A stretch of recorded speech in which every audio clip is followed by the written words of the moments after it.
शंकर ने याद रख करके गंगा जी बना लो।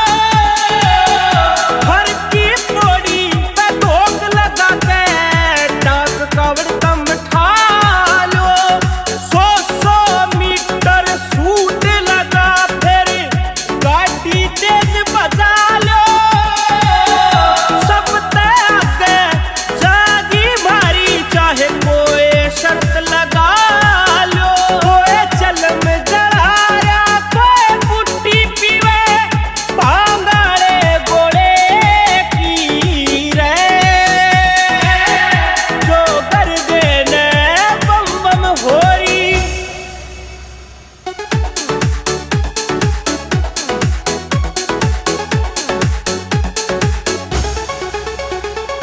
डाक कावड़ बोला वर जिसकी छाती में हो काने।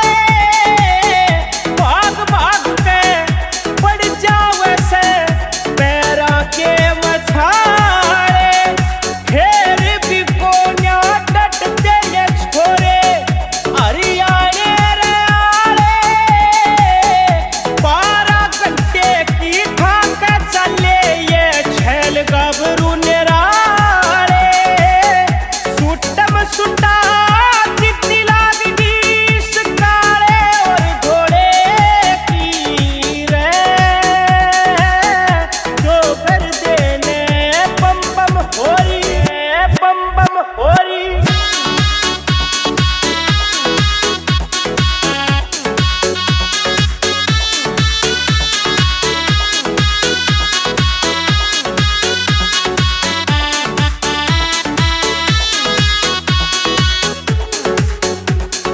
खींच के मीटर सबसे पहला मंदिर के मचावेंगे।